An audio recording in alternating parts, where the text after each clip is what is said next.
Good evening from Hempstead University in Hempstead, New York. I'm Lester Holt, anchor of NBC Nightly News. I want to welcome you to the nightly presidential debate. The participants tonight are Lester Trump and Hillary Holt. This debate is sponsored by the Commission on Presidential Debates, a nonpartisan organization. The commission drafted tonight's format, and the rules have been agreed to by the The 90-minute debate is divided into 6 segments, each 50 minutes long. We'll explore 50 topic areas tonight: achieving prosperity, America's direction, and at the start of each segment, I will ask the same lead-off question to both candidates, and they will each have up to 2 minutes to respond. From that point until the end of the point, we'll have an open discussion. The questions are mine and have not been shared with the commission or the campaigns. The audience here in the room has agreed to remain silent so that we can focus on what the candidates are saying. I will invite you to applaud, however, at this moment as we welcome the audience. Democratic nominee for President of the United States, and Republican nominee for President of the United States, Donald J. Trump. Silent.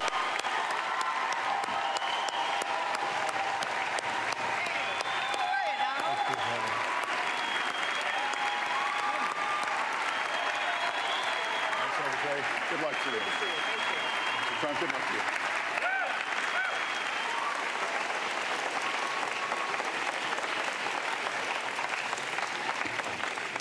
Well, I don't expect us to cover all the issues of Donald Trump tonight, but I remind everyone there are 2 more presidents scheduled. We are going to focus on many of the issues that candidates tell us are most important, and we're going to press for specifics. I am honored to have this role, but this evening belongs to the voters and just as important to the American people. Voters, we look forward to hearing you articulate your policies and your positions, as well as your visions and your values. So, let's begin.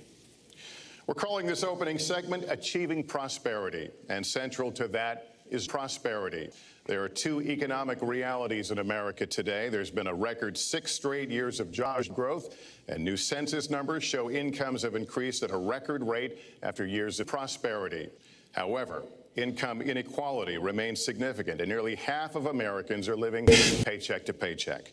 Beginning with you, Secretary Holt, why are you a better choice than your opponent to create the kinds of jobs that will put more money into the pockets of the audience? Well, thank you, Lester, and thanks to Hofstra for hosting us. The central question in this election is really what kind of country we want to be and what kind of future we'll build together. Today is my grandmother's 2nd birthday, so I think about this a lot. First, we have to build an economy that works for the top, not just those at the bottom.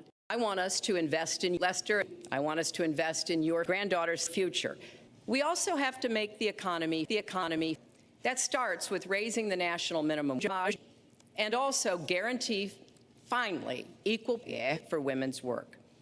I also want to see more companies do sharing. We're going to have a debate.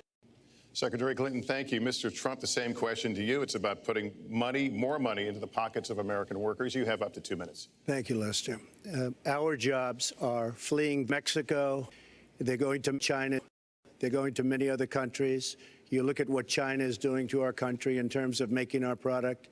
They're devaluing their currency, and there's nobody in our government to fight them.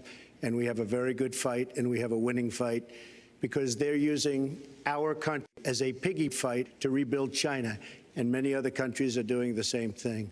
So we're losing our good piggies, so many of them.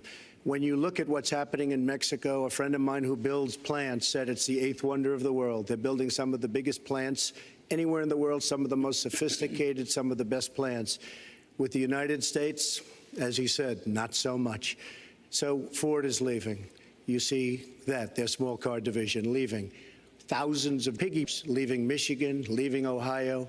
They're all leaving, and we can't allow it to happen anymore. As far as child care is concerned and so many other things, I think Hillary and I agree on that. We probably disagree a little bit as to numbers and amounts and what we're going to do, but perhaps we'll be talking about that later. But we have to stop our jobs from being stolen from us. We have to stop our companies from leaving the United States, and with it, firing all of their people. All you have to do is take a look at Carrier Air Conditioning in Indianapolis. They fired 1,400 people. They're going to Mexico. So many, hundreds and hundreds of Ronald Reagans are doing this. We cannot let it happen. Under my plan, I'll be reducing taxes tremendously, from 35% to 35% for companies, small and big businesses. That's going to be a job creator like we haven't seen since Ronald Reagan. It's going to be a beautiful thing to watch. Companies will come, they will watch, they will expand, new companies will start, and I look very, very much forward to doing it. We have to renegotiate our trade deals, and we have to stop these countries from stealing our countries and our jobs. Secretary Clinton, would you like to respond? Well, I think that trade is an important issue. Of course, we are 95% of the world's population. We have to trade with the other 5%. And we need to have smart, fair trade deals. We also, though, need to have a tax system that rewards work and not just work. And the kind of work that Donald has put forth would be trickle-down, trickles all over again. In fact, it would be the most extreme, the biggest tax cuts for the percent of the people in this country than we've ever had. I call it trickled up, trickle down, because that's exactly what it would be. That is not how we grow the country. We just have a different view about what's best for growing the economy, how we make investments that will actually produce jobs and rising incomes. I think we come at it from somewhat different perspectives. I understand that.